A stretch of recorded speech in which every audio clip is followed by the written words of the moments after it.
जड़ कर्म चेतन बंधकारु कर्म के अवसान का, कह कर स्वरूप यथार्थ जग का जो किया उपकार है, उसके लिए जिन वाणी माँ को वंदना शत बार है, वंदना शत बार है, वंदना शत बार है।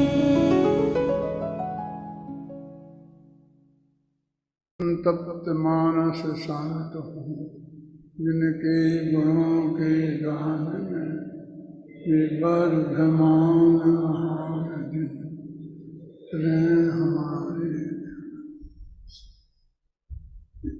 20वें छंद तक अपन आज चर्चा करेंगे और 21 छंद से 2-5 छंद जितने भी थे कल अपन ने उनकी चर्चा की है।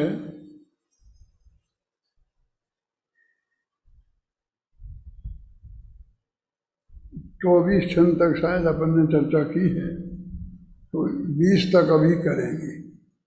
3 तक चर्चा अपन कल, तीसरे छंद तक अपन कल चर्चा इसमें कर चुके हैं, जिसमें ये बताया कि समय सार में एकत्व भक्त आत्मा की चर्चा की है।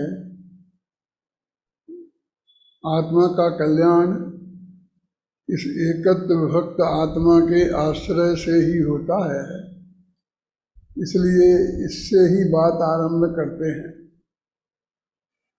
और अनंत गुणों में, असंख्य प्रदेशों में और अनंत पर्यायों में जो अखंडता है वो आत्मा का एकत्व है, और पर द्रव्यों से जो भिन्नता है वो आत्मा की विभक्तता है।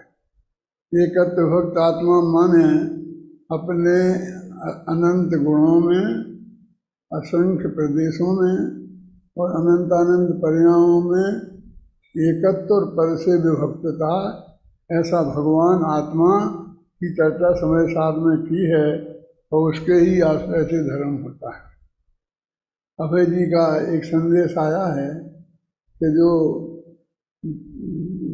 अनंत गुणों की, असंख्य प्रदेशों की और अनंत पर्यायों की एकता है, उसके बारे में विस्तार से चर्चा किया है। यदि उसके बारे में विस्तार से चर्चा करेंगे तो अपना पूरा रोला शतक रह जाएगा। जितना संक्षेप में बताना है वो तो कल बताया था, और आज फिर याद दिलाता हूँ। असंख्य प्रदेशों की एकता अलग टाइप की है, अनंत गुणों की एकता अलग टाइप की है, और अनंत पर्यायों की एकता अलग टाइप की है। असंख्य प्रदेशों की एकता और अनंत गुणों की एकता तो सब मानते हैं, और अनंत पर्यायों की एकता में कुछ लोगों को विवाद है।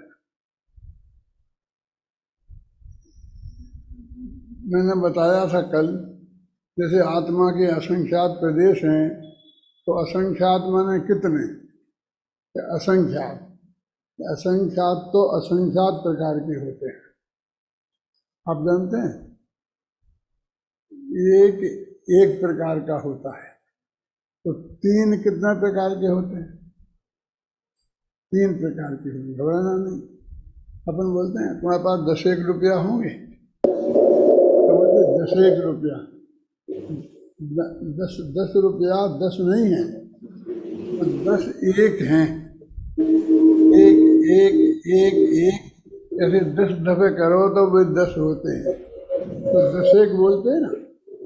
तो ऐसे तो असंख्यात प्रदेश हैं, तो जैसे 10 प्रकार के होते हैं ना, 100 प्रकार के होते हैं, हजार प्रकार के होते हैं। इसी प्रकार असंख्य प्रकार के होते हैं। संख्य से बाद में एक बढ़ाओ तो असंख्य शुरू हो गया, और अनंत जब तक नहीं होया शुरू तब तक वे असंख्य चलते हैं।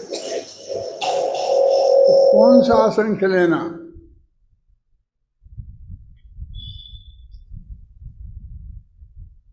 तो लोकाकाश वाला जो असंख्य है, लोकाकाश के प्रदेश जितने हैं ना वो ये असंख्यात हैं। तो लोकाकाश के प्रदेश, धर्म द्रव्य के प्रदेश, अधर्म द्रव्य के प्रदेश और काल द्रव्य, ये सब असंख्य हैं। और इनकी जो असंख्य संख्या है वो एक है। तो असंख्य लोक माने असंख्यात लोकाकाश नहीं, लोकाकाश में जितने असंख्य प्रदेश हैं वो असंख्य है। कौन सा असंख्य लेना? लोकाकाश वाला लेना। क्योंकि मैंने मैं कहा था भाई मैं पानी के बिना नहीं चल सकती गाड़ी। मेरा पानी आया होगा आगे।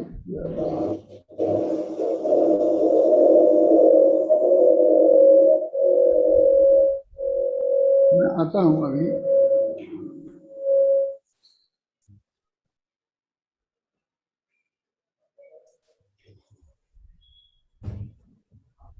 रोला शतक करते हैं पहले छंद से। अपने में एकत्व और पर से विभक्तता, इसको कहते हैं एकत्व विभक्त आत्मा। यह एकत्व विभक्त आत्मा समय सार में समझाया है कुंद कुंद आचार्य देव ने। अनंत गुणों एवं असंख्य परदेशों की यह और अनंतानंत त्रिकाली पर्यायों की पूरी अखंडता ही है रे एकत्व हमारा, पर द्रव्यों से अरे भिन्नता ही विभक्तता। इस एकत्व विभक्त आत्मा का आराधन ज्ञान ध्यान श्रद्धान यही है इसका साधन। ज्ञान ध्यान साधन आराधन कुछ भी कह लो, यही सच्चा मोक्ष मार्ग है यही समझ लो। यह एकत्व विभक्त आत्मा पर द्रव्यों का स्वामी करता भोक्ता कैसे हो सकता है। यह असीम आत्म अपने में ही सीमित है, इसीलिए तो सीमंदर कहते हैं इसको। अपने में सीमित होकर भी यह शुद्धात्म है असीम ज्ञेयों का ज्ञायक यह परमात्म। यह अपार ज्ञेयों के पार को पा लेता है, इसकी गौरव गरिमा का नार पार है। यद्यपि जाने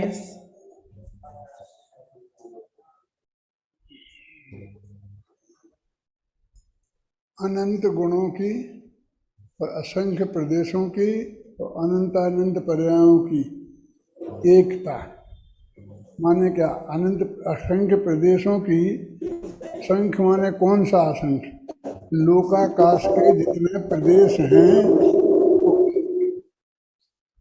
जब केवली सूत्रघात होता है तो लोकाकाश के एक एक प्रदेश, आत्मा का एक एक प्रदेश फैल जाता है। तो फिर दो प्रदेश पास नहीं रहते ना, बिल्कुल ऐसा हो। अब उन प्रदेशों के बीच में स्पेस है नहीं है, बिल्कुल एक दूसरे से जुड़े हुए हैं। फिर भी ये प्रदेश अलग अलग है। यदि उन्हें अलग अलग नहीं माने तो उन्हें असंख्य नहीं कह सकते। और जुड़ दोनों में बीच में स्पेस है नहीं, इसलिए वे जुड़े हुए भी हैं और वो अलग अलग भी हैं। तो वो जो जुड़े हुए हैं उन्हें हम एकत्व कह रहे हैं, लेकिन जो अलग अलग हैं वो अलग अलग अन्य अन्य हैं, पृथक पृथक नहीं हैं। जिनमें भाव भेद होता है और प्रदेश भेद नहीं होता है उन्हें अन्य अन्य बोलते हैं। जिनमें क्षेत्र भेद होता है, प्रदेश भेद भी होता है, भाव भेद भी होता है, काल भेद भी होता है, क्षेत्र भेद भी होता है, उनको हम भिन्न भिन्न बोलते हैं। तो ये प्रदेशों की अखंडता ऐसी लेनी। अब गुण तो आत्मा के हर एक प्रदेश पर हैं, अनंत गुण है ना, तो आत्मा के कौन से प्रदेश में हैं? तो सभी प्रदेशों में अनंत गुण हैं। इस हिसाब से हमें लगाएंगे कि फिर गुण में कितने हैं, तो जितने गुण हैं उनमें असंख्य का गुणा करो, ऐसा नहीं, क्योंकि वो एक ही ज्ञान गुण असंख्य प्रदेशों में है। ऐसे ही अनंत गुण एक एक असंख्य प्रदेशों में है, तो उनकी एकता अलग टाइप की है और वे अनंत हैं। यदि जुदे जुदे नहीं हों तो उन्हें अनंत हम कैसे कह सकते हैं? तो उनका भाव भेद है, लक्षण भेद है, इससे वे जुदे जुदे हैं। तो ये गुण और प्रदेश की भिन्नता, अनेकता और एकता हुई। तो इसमें एकत्व, आत्मा में असंख्य प्रदेशों का एकत्व और अनंत गुणों का एकत्व लेना। अब कहते हैं अनंतानंत पर्याय, तीन काल के जितने समय हैं, प्रत्येक द्रव्य की, प्रत्येक गुण की उतनी उतनी पर्याय हैं। अब उन पर्यायों में जो अनंतानंत पर्याय हैं, यदि वे अलग अलग नहीं हों तो अनंत अनंत कैसे कह सकते हैं? तो अलग अलग होकर के भी दोनों के बीच में, अब स्पेस तो हम कह नहीं सकते उसे, स्पेस को तो क्षेत्र को बोलते हैं, लेकिन काल संबंधी है, काल संबंधी अंतर भी नहीं है। माने पहले समय से दूसरे समय की जो पर्याय है, उन दोनों के बीच में कोई गैप नहीं है और वे अनुश्रुति से, प्रवाह से जुड़ी हुई हैं, तो वो उनकी अखंडता है। उसे पर्यायों का एकत्व बोलते हैं, समझे ना। और पर्याय जुदी जुदी हैं, एक पर्याय चली गई और एक पर्याय भी है और एक अभी आई नहीं है, इसलिए भिन्न भिन्न तो हैं ही। अब पर्यायों में जो ये चलते हैं, पर्याय तरकारी जो भगवान आत्मा में पर्याय नहीं है, पर्याय का निषेध करते हैं, क्योंकि हमारे दिमाग में ये घुस गया है बहुत गहराई से, पूज्य गुरुदेव की कृपा से। घबराना नहीं, मैं बहुत सोच समझ के सब शांति से बोल रहा हूँ, मैंने बेहोशी में नहीं बोल रहा हूँ। मैं आप सबसे ज़्यादा गुरुदेव का भगत हूँ, ये मैं घोषणा पूर्वक कह रहा हूँ, समझना। लेकिन आपको वस्तु स्वरूप समझना है तो धैर्य और शांति से। हमने, गुरुदेव श्री ने हमें पर्यायों से भिन्न आत्मा, परद्रव्यों से भिन्न और पर्यायों से भिन्न और भेद से भिन्न, ये भगवान आत्मा का इतना अभ्यास कराया है कि हमारे दिमाग में पर्यायों को किसी भी रूप में हम द्रव्य से जोड़ें तो हमारे चित्त में आसानी से स्वीकार नहीं। इसलिए मैं ये बात आपको बताना चाहता, क्योंकि अभी जो गैर मुमुक्षु लोग हैं, जिन लोगों को गुरुदेव श्री में श्रद्धा नहीं है, उन लोगों को तो पता ही नहीं है ये क्या क्या कह रहे हैं। उनको तो ये समझ में ही नहीं आता कि हम क्या कह रहे हैं, ख्याल में आई ना। तो ये सारी समस्या अपने मुमुक्षुओं की ही है। ये मैंने एक किताब लिखी है पूरी, क्या नाम है, दृष्टि का विषय है, ऐसी कोई किताब है ना।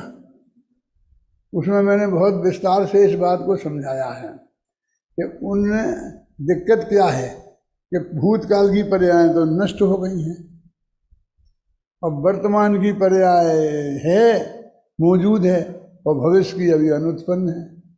तो संसार में ये तीन बातें आती ना। तो अब ये एक नष्ट हो गई और जो अनुत्पन्न है, जो अभी पैदा नहीं भई, उससे हम वर्तमान पर्याय से जोड़े रखना चाहते हैं, जोड़ अनुस्थिति से रचित प्रवाह बता रहे हैं, उसमें हम अखंडता बता रहे हैं। न्याय शास्त्र में तो पृथ्वी ज्ञान का तर्क दिया है भाई जी, ये नित्यता किसे कहते हैं कि पृथ्वी ज्ञान के विषय से नित्यता निकलती है। यह वही है। जिसे मैंने 5 वर्ष की उम्र में देखा था, आज तुम 25 वर्ष का हो गया है, इतना बदल गया। भाई साहब, बदल गया होता तो आप पहचानते कैसे? तो बदला भी नहीं है और बदल भी गया है ना। तो ये काल की जो भिन्नता है और उसके बीच में जो अभिन्नता है, वो हम लोगों के मुमुक्षुओं की समझ में नहीं आता है। बहुत मुमुक्षुओं के में नहीं आता है, बहुत मुक्ति आता है। और सबसे ज़्यादा वो लोग हैं कि जो अनद बसाई हैं, कह रहे क्या ये पंडित लोग माथा मारते रहते, होगी क्या है, मिली होगी क्या, अलग होगी क्या, फर्क पड़ता है। आप समझे ना, अनद बसाई बहुत हैं। क्यों नितिन भाई, आप कौन हैं इनमें से? वही अनद बसाइयों में जाएगा क्या नंबर आएगा। ये पंडित लड़ना तुम पंडितों का काम है। हम लोग तो शांति से गुरुदेव के अनुयायी हैं और इतना मानते हैं जो गुरुदेव कहते हैं वो सत्य है। गुरुदेव क्या कहते हैं ये बता दो आप, तो हम वो मान लेंगे। तो अब मैं आपसे ये कह रहा हूँ कि जो अनुश्रुति से रचित प्रवाह है वो हमारी पर्यायों की एकता है। वो अनुश्रुति से रचित प्रवाह कहलाता है और प्रदेशों का जो प्रवाह वो विस्तार कहलाता है, प्रवाह नहीं कहलाता है। तो पर्यायों का प्रवाह कहलाता है और प्रदेशों का विस्तार कहलाता है। तो ऐसा जो भगवान आत्मा है वो तो उसका एकत्व है और पर से भिन्नता ये विभक्ता है। बस इतना ही समझ लो अभय जी, मैं इससे ज़्यादा नहीं बात बोलूँगा।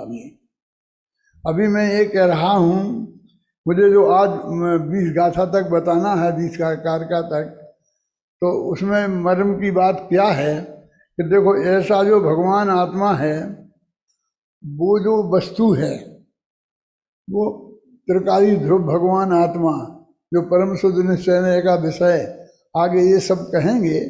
लेकिन अभी ये बता रहे हैं कि उसका ज्ञान, उसका श्रद्धान और उसका ध्यान ये धर्म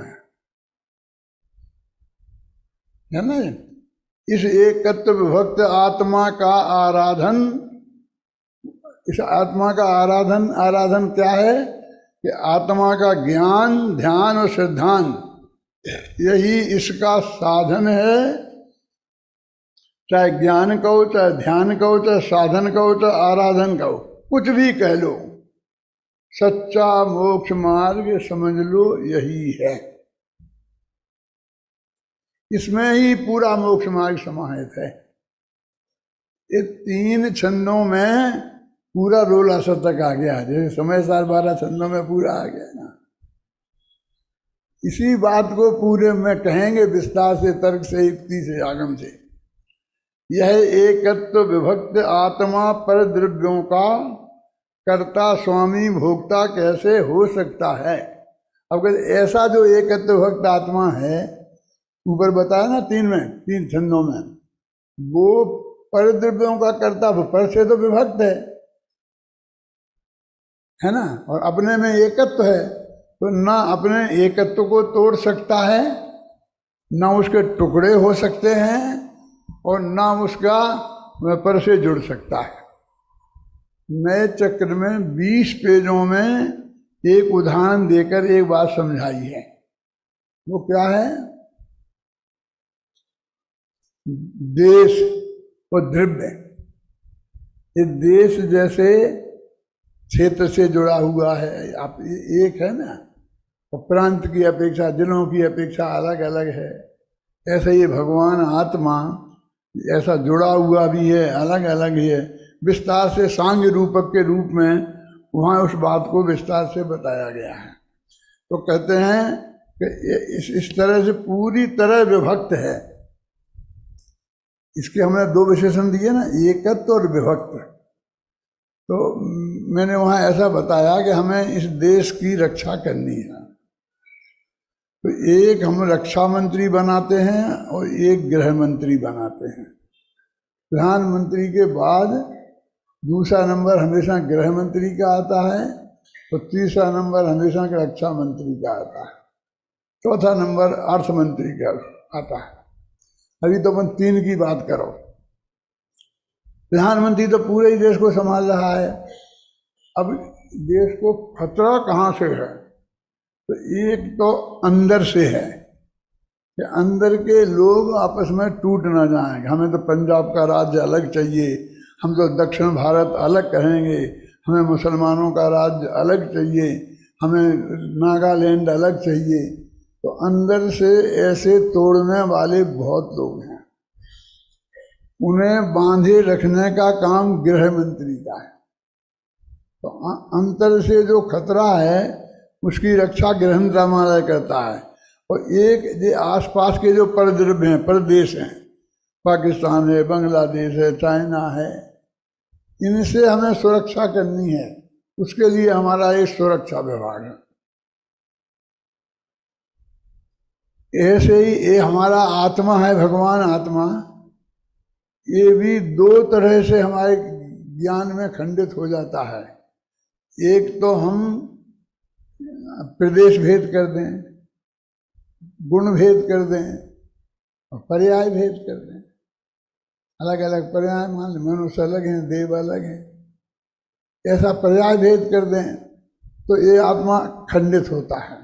और एक परद्रव्य से इसका मिलावट कर दें तो एकत्व विभक्त 3 गाथाओं में बताया कि अपन गाथा बोल रहे, छंद कह लो, रोला कह लो, समझ में ना? मैं उसे हम गाथा भी बोले कि अपन को आदत पड़ी है ना वो गाथा शब्द कहने की, तो उसे आप समझ लेना कि रोला के बारे में कह रहे हैं। तो कहते हैं कि ये तीनों अखंड रूप से होवें तो इनकी आराधना है। वो जो इन तीनों का जो अखंड एकत्व वाला और पर से विभक्त भगवान आत्मा है, वो ही मैं हूं। इसका नाम सम्य दर्शन, ऐसा सिद्धांत। और वो मैं हूं ऐसा ज्ञान, वो सम्यक ज्ञान। और उसी में जमे रहना, रमे रहना, उसी में स्थिर रहना, उसका नाम सम्यक चारित्र।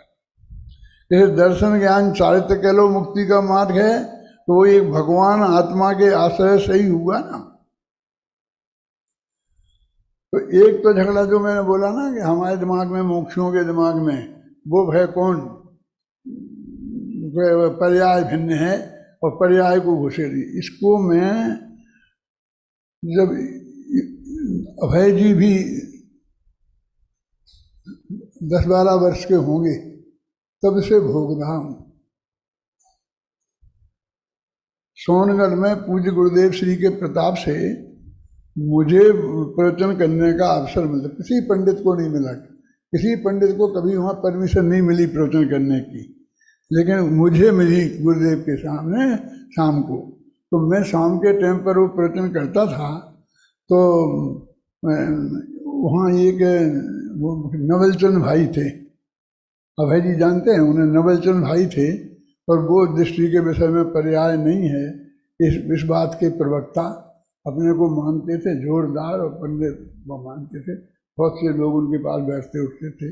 जब मैं प्रवचन करता था तो वो ऐसा कहते थे, एक पंडित पर्याय को द्रव्य में शामिल करता क्या?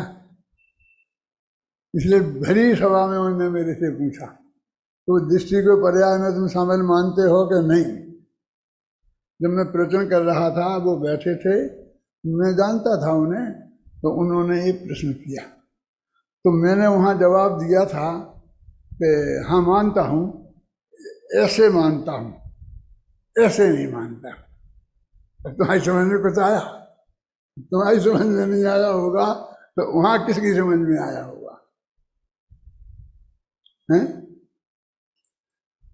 वो पर्याय यदि दृष्टि, वो तो दृष्टि है, यदि वही दृष्टि के विषय में हो जाएगी तो फिर विषय कौन बनाएगी? वो तो दृष्टि ही है। तुम दृष्टि के विषय में शामिल करने की बात कह रहे हो, तो वो तो विषय ही है। तो लेकिन वो पर्याय द्रव्य पर झुके कि नहीं झुके, उसे स्पर्श करे कि नहीं करे, पर्याय में सम्यदर्शन कब आएगा? जब वो उसमें अपनापन स्थापित करेगी, अपना मानेगी, अपना जानेगी, अपने में जमेगी रमेगी तब। इस तरह से ये बात तब से मैं भोग रहा हूँ, समझ लो। और आज अब खाई तो यही चाहते हैं कि मैं पर्याय वाली उस बात को, तो पूरी किताब है मेरी और मैंने कई जगह जगह लिखा है, उसे दोहराऊँ, यहाँ नहीं दोहराऊँ। वो किताब हो जाएगी तो एक किताब रह जाएगी।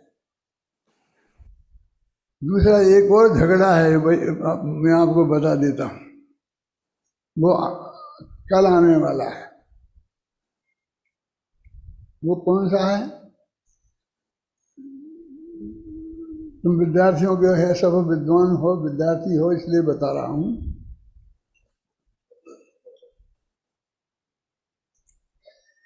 अपने नए है ना निश्चय व्यवहार नए, तो व्यवहार नए में आत्मा पर का करता है, भोगता है, ऐसा समय सार में कहा ना, व्यवहार नयो भाषदी कर्ता भोक्ता आत्मा उपचरित असद्भुत व्यवहार नए से पर का करता भोगता है।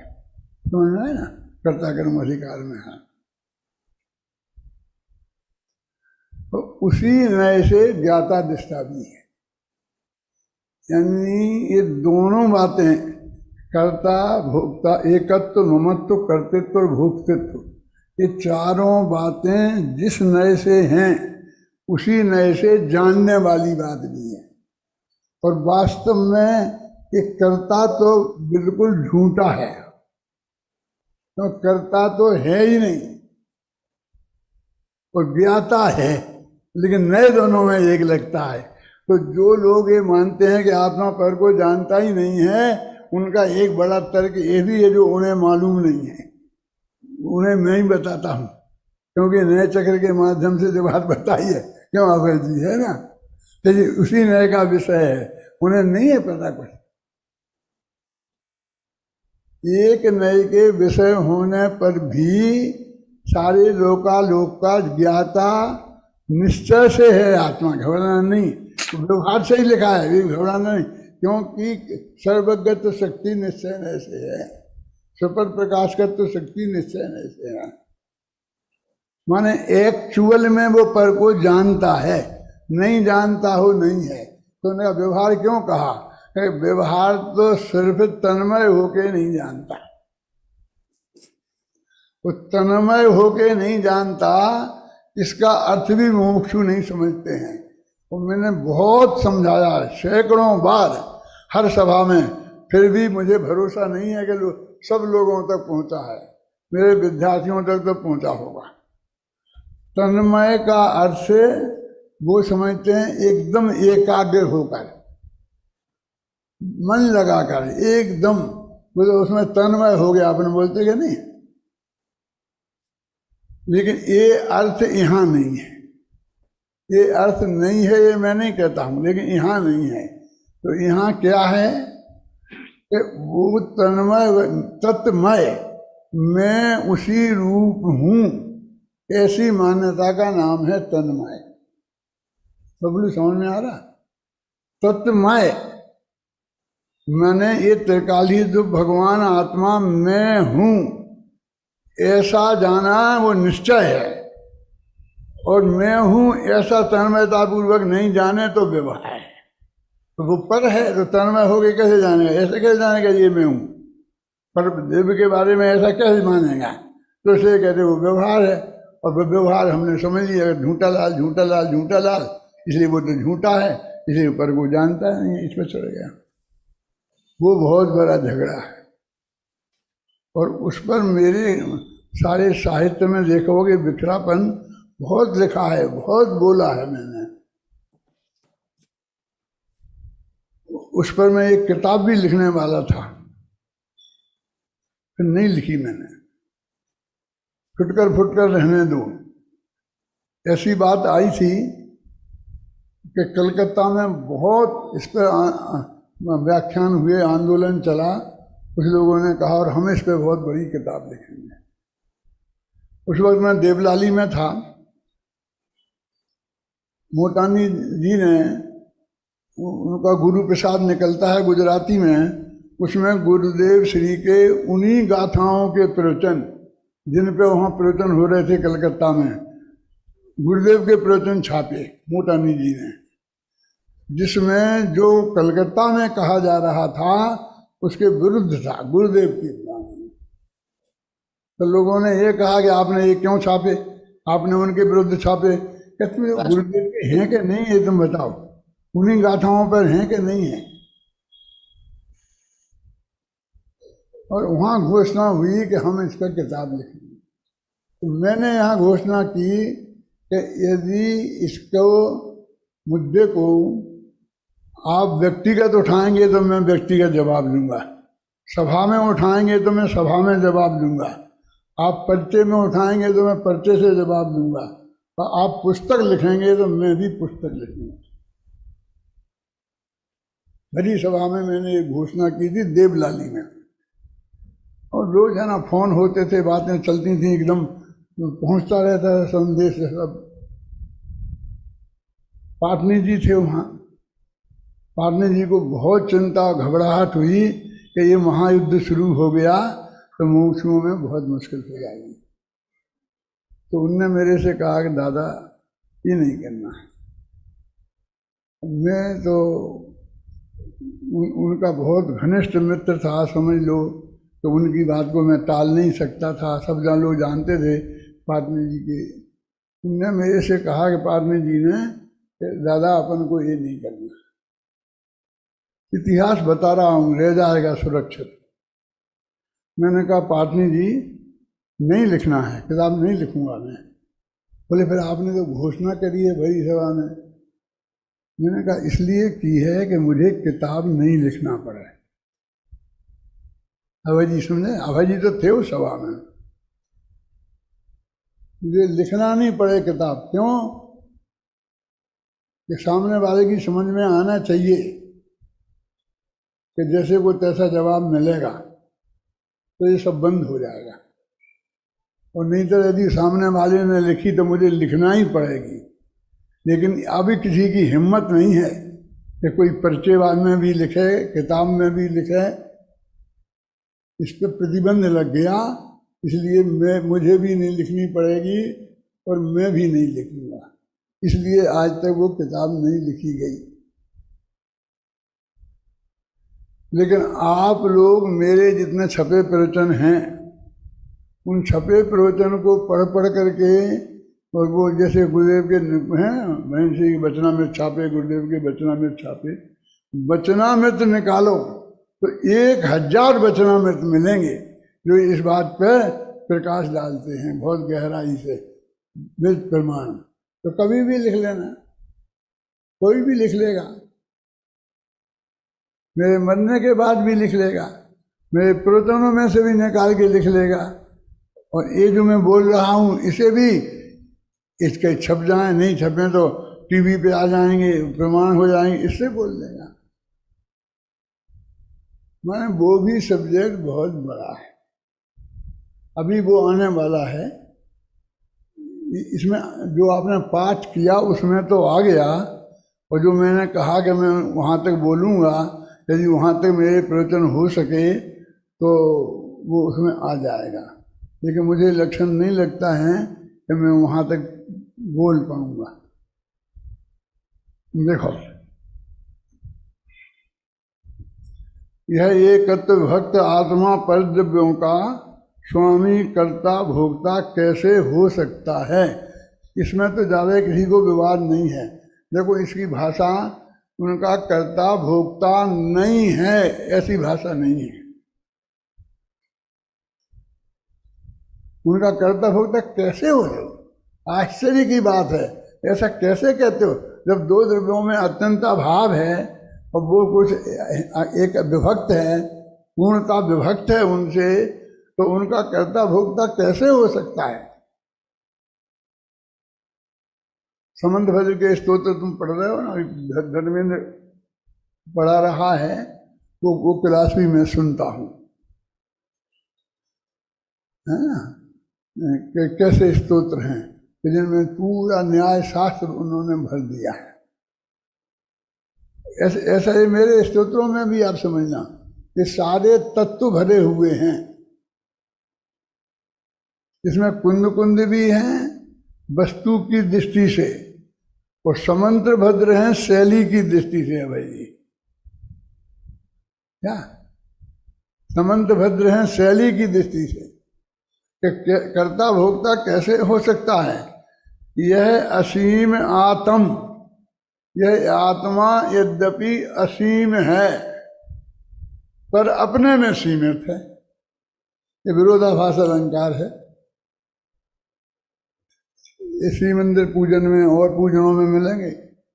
यह असीम आत्म, आत्मा तो असीम है पर अपने में सीमित है, इसीलिए इसको सीमंदर कहते हैं।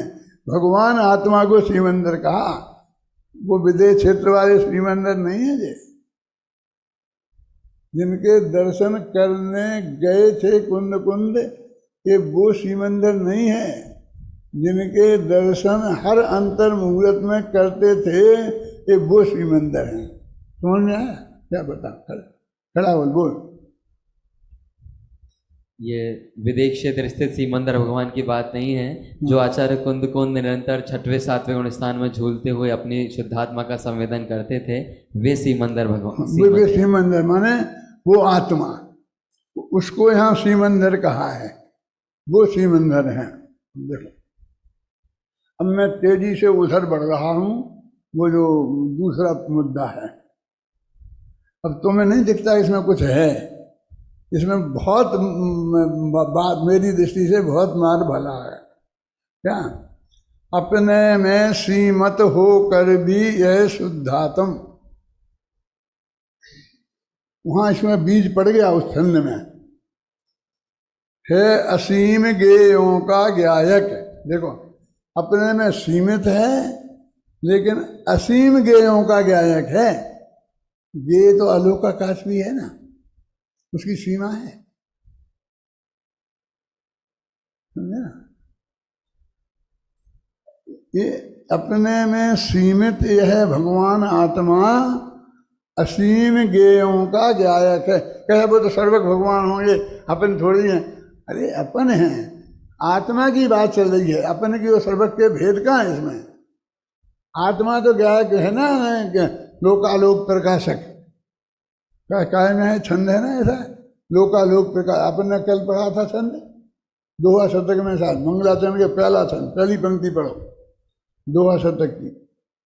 राग द्वेष से रहित जो जाने लोकालोक, ज्ञानानंदी पुरुष को नम कर दूं मैं धो।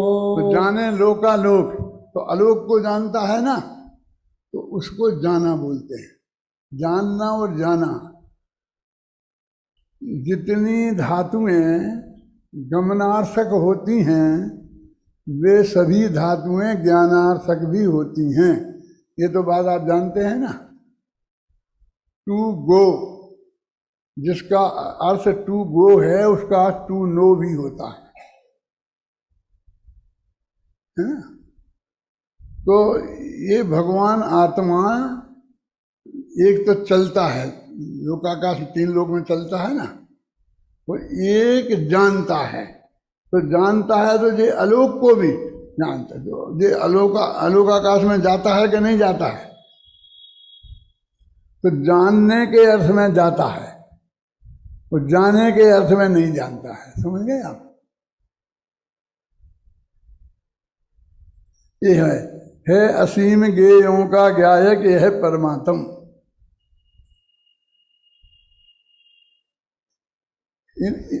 इन छंदों का दोहा शतक का छंद पढ़ाने के लिए भी तुम्हें किसी वीर सागर को बुलाना पड़ेगा। तो तुम में से ही वीर सागर बनना पड़ेगा। कोई ना कोई ऐसा पढ़ना पड़ेगा कि मेरे चले जाने के बाद तुम पढ़ाना इसे, समंत भद्र के स्तोत्रों जैसा, है ना? यह असीम गेयों का ज्ञायक, यह परमात्म, यह अपार गेयों को पार को पा लेता है। पालेगा, पार पा लेता है, सबको जान लेता है ना। तो पार तो पाया नहीं, तो पार है नहीं तो नहीं पाया, हम क्या करें हैं?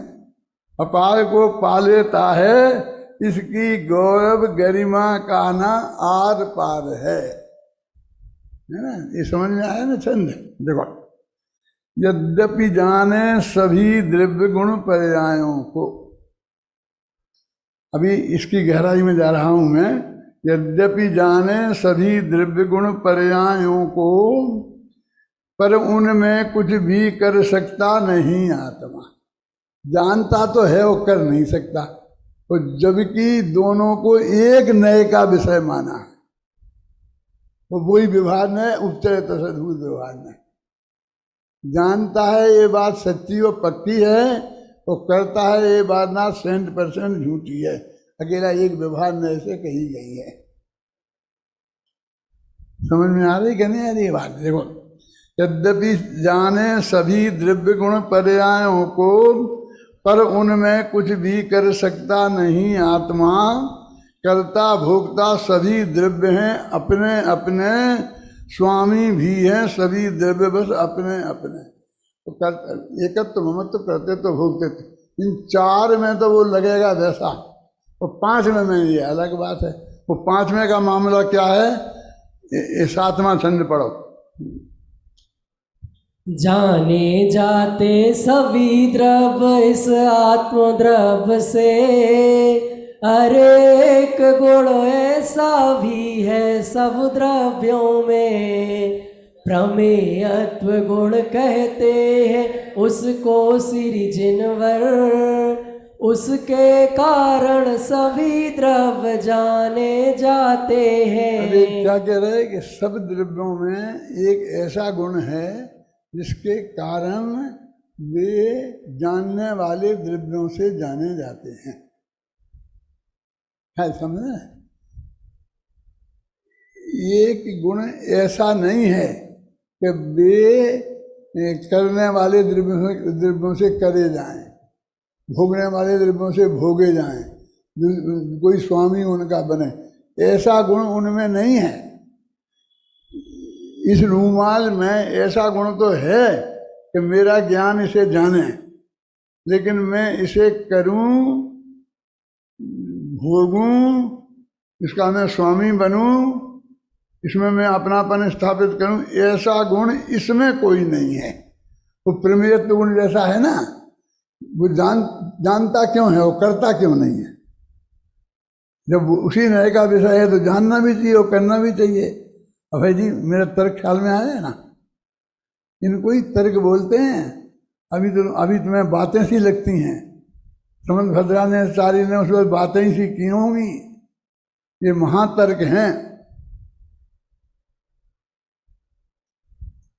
अभी ये प्रमेयत्व गुण वाले 5-7 छंद हैं, सभी ध्यान से पढ़वाता हूँ और तुम सुन लो, फिर मैं उसका अर्थ करूँगा। जाने जाते सभी द्रव्य इस आत्म द्रव्य से, अरेक गुण ऐसा भी है सब द्रव्यों में।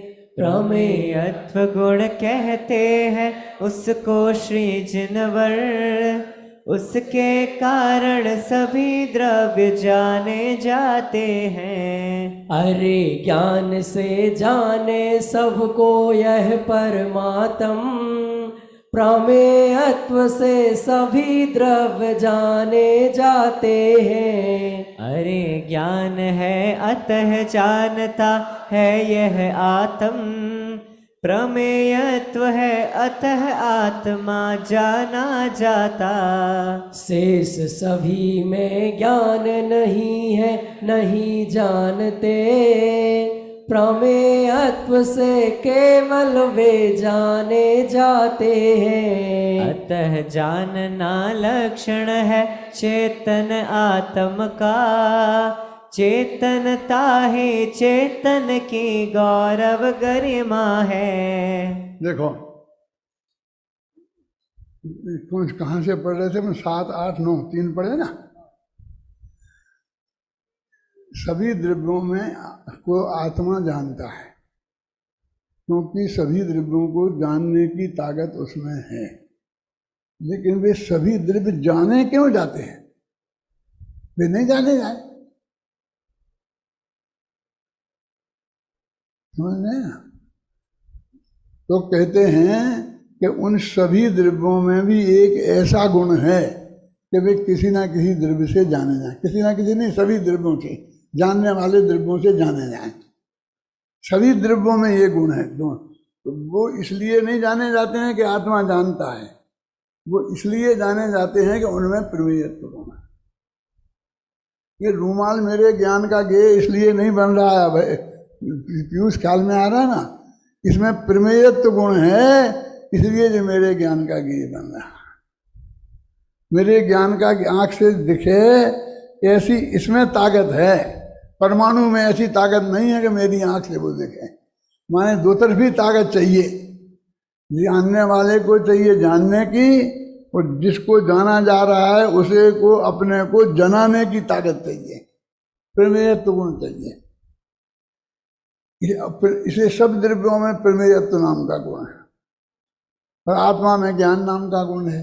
इसलिए वो जानना और जानने में आने का संबंध बन जाता है। तो कर्ता का क्यों नहीं बन पाता है? क्योंकि जीव में उसे मान लो कर्ता का गुण माने व्यवहार नए से, तो उसमें ऐसा गुण नहीं है कि कोई अन्य द्रव्य उसको करे। दो ही तरफ से कमी है,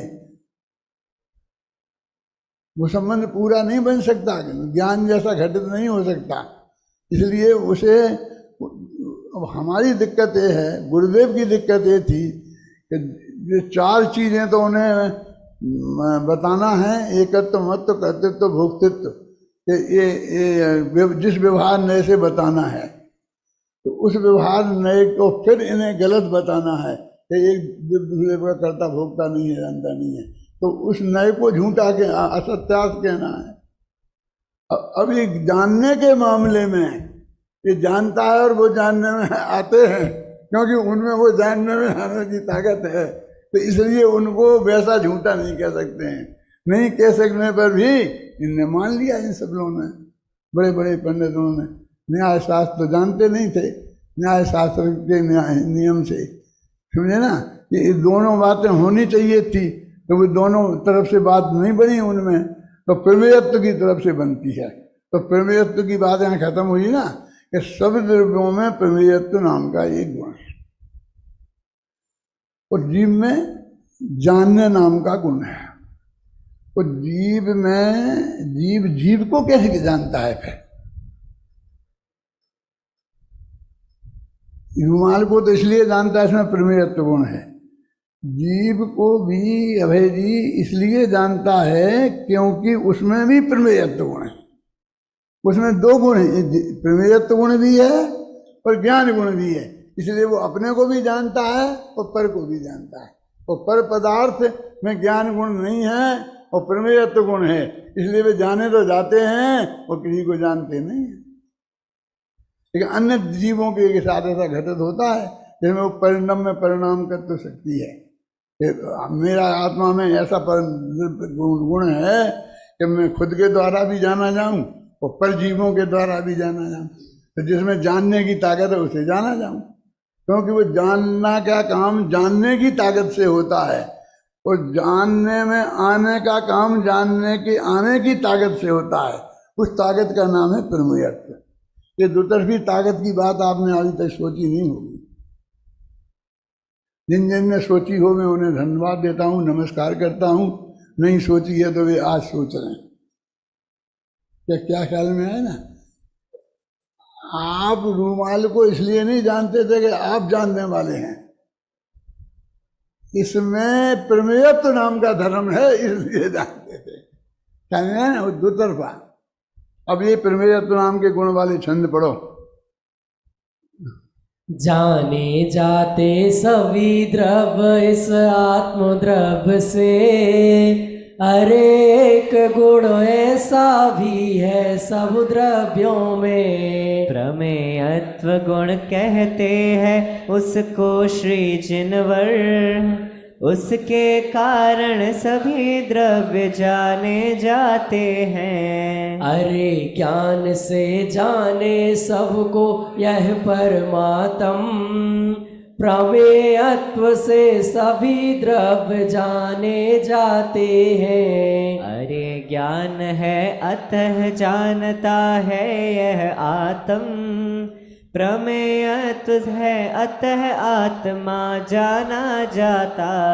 शेष सभी में ज्ञान नहीं है, नहीं जानते, प्रमेयत्व से केवल वे जाने जाते हैं। अतः जानना लक्षण है चेतन आत्म का, चेतनता ही चेतन के गौरव गरिमा है। देखो अब ये फिर बदला, अब यहाँ से चेतनता की बात चलेगी। चेतना किसे कहते हैं? अज्ञान चेतना, ज्ञान चेतना, कर्म चेतना, कर्म फल चेतना। अब नया विषय चलेगा। अभी तक ये फिल्मी अर्थ-गुण का चला। अब अपने पास समय नहीं है, 5 मिनट ज़्यादा हो गए हैं, मैं बोल भी नहीं सकता, इसलिए मैं यहीं समाप्त करता हूँ। अब कल वो चेतना वाले गुण की ऐसी विशेषताएं मैं आपको बताऊंगा। ये जितना मैंने आज बताने की कोशिश की है, आप लोग इसको गहराई से ये ग्रहण करेंगे, क्योंकि आप लोगों को अकेला इसे जानना नहीं है, आप लोगों को सारे मुमुक्षुओं को समझाना है। बहुत बड़ी जिम्मेवारी आपको उठानी है ना? और आपको मैं बार बार समझा पाऊंगा, मैं तो समझाना चाहता हूँ, लेकिन इतना समय मेरे पास नहीं है कि मैं आप बार बार आपको समझाऊं और आप समझें। इसलिए आपको एक बार में ही ये सब समझना पड़ेगा, क्योंकि मैं द्वारा जो 2 शतक पर करूँगा, तो मैं और दूसरे जो हैं उन पे अपनी बात समझाऊंगा आपको, है ना? इसलिए बार बार रिपीटिशन नहीं होगा, तो गंभीरता से इन बातों को आप समझें।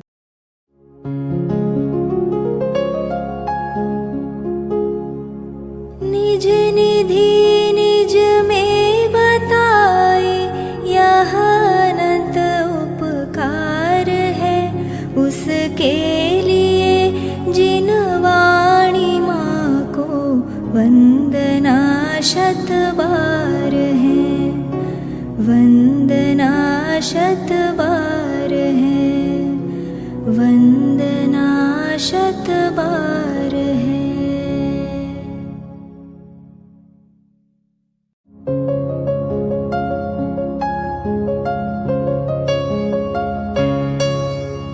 हे जिन वाणी भारती तो ही जपो दिन रैन, जो तेरी शरणा गहे सो पावे सुख चैन। जा वाणी के ज्ञान दे सूझे लोकालोक, सो वाणी मस्तक नवो सदा देत हो ढोक, सदा देत हो